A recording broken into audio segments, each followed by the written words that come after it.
দেড় দশকের একচ্ছত্র শাসনের অবসান ঘটে ছাত্র জনতার গণ অভ্যুত্থানে। ২০২৪ সালের ৫ আগস্ট দেশের ইতিহাসে আরেকটি গুরুত্বপূর্ণ দিন হয়ে ওঠে। ওই দিনই দেশ ত্যাগ করেন সাবেক স্বৈরশাসক শেখ হাসিনা। সেই সাথে দিশেহারা হয়ে পড়ে তার দল আওয়ামী লীগ। হালচাল বুঝে শীর্ষ থেকে তৃণমূল পর্যন্ত নেতাকর্মী সীমান্ত পেরিয়ে আশ্রয় নেন ভারতে। তবে আশ্রয়ের সেই আশ্বাস বেশি দিন স্থায়ী হচ্ছে না। বাংলাদেশ থেকে এসে কলকাতা দখল করতে এরই মধ্যে ভারতকে নিজের দেশ ধরে নিয়ে নানা ধরনের অপরাধে জড়াচ্ছে পলাতক আওয়ামী লীগ নেতারা। কলকাতাকে বানিয়েছেন অপরাধের অভয়ারণ্য। জানা গেছে, শেখ হাসিনার পাশাপাশি সাবেক স্বরাষ্ট্রমন্ত্রী আসাদুজ্জামান খান কামাল, কেন্দ্রীয় ছাত্রলীগ সভাপতি সাদ্দাম হোসেন সহ একাধিক আওয়ামী লীগ নেতাকর্মী এই মুহূর্তে অবস্থান করছে ভারতে।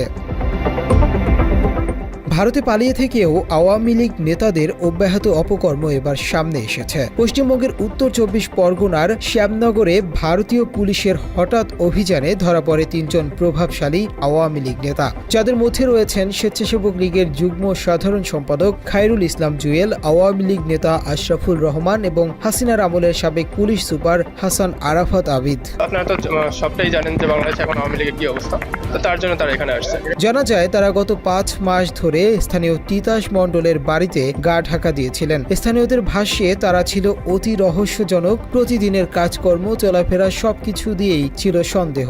কিন্তু তারা কি করতো, তাদের কি পরিচয়, সেটা তো আমরা কখনো জানতে পারছি না। অন্ধকারে পুরো।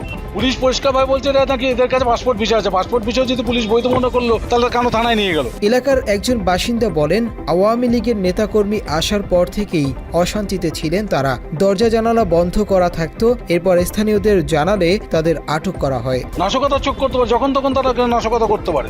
এই সন্দেহ, এই অবকাশের মধ্যে আমরা আছি। আমরা একটা অস্বস্তির মধ্যে বসবাস করছি। মাত্র ৩০% টাকায় জমির মালিক হয়ে নতুন বাংলাদেশের গড়ে তোলার স্বপ্ন দেখা বাংলা বসতি। আটকের আগেও তারা মাদকাসক্তি ও অসামাজিক কাজে জড়িত ছিল।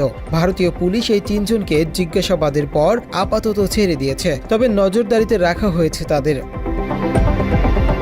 পশ্চিমবঙ্গ, ত্রিপুরা, আসাম, মেঘালয় সহ সীমান্তবর্তী রাজ্যগুলোয় চলছে ধরপাকড়। লক্ষাধিক আওয়ামী নেতাকর্মী যারা ভারতকে নিরাপদ ভেবেছিলেন, তারাও এখন চরম অনিশ্চয়তার মুখে তাদের অপকর্মের কারণে।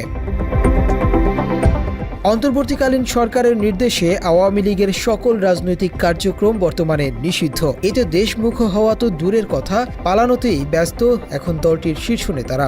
ভারতেও জায়গা সংকুচিত হচ্ছে। দেশটির আইন শৃঙ্খলা রক্ষাকারী বাহিনী আগস্ট মাস থেকে বিশেষ অভিযান চালিয়ে বাংলাদেশিদের অবৈধভাবে পুশব্যাক করবে বলে জানা গেছে। এখন পর্যন্ত আওয়ামী লীগের অনেকে গ্রেপ্তার এড়ালেও সময় গড়ানোর সাথে সাথে এই খড়গ তাদের ওপরই নেমে আসবে বলে ধারণা করা হচ্ছে। গুঞ্জন আছে, সাবেক মন্ত্রী ওবায়দুল কাদের, এ আরাফাত, আসাদুজ্জামান খান কামাল, ছাত্রলীগ সভাপতি সাদ্দাম হোসেন, সাধারণ সম্পাদক ইনান সহ দলের একাধিক কেন্দ্রীয় নেতা ইতোমধ্যে নিরাপদ আশ্রয়ের খোঁজে ভারত ত্যাগের প্রস্তুতি নিচ্ছেন। এদের মধ্যে কেউ কেউ ইউরোপ বা আমেরিকায় পাড়ি জমিয়েছেন বলে খবর ছড়িয়েছে। তারা চাইলেও বাংলাদেশে ফিরতে পারবে না। এর মধ্যে বন্ধু দেশ ভারত তাদের থেকে মুখ ফিরিয়ে নেয়। পালানোর রাস্তাও খুঁজে পাচ্ছে না আওয়ামী লীগ নেতারা। এ যেন নিজেদের অপকর্মের পরিণতির প্রতিচ্ছবি। মুনতাসির তাশরিফ, বাংলা এডিশন।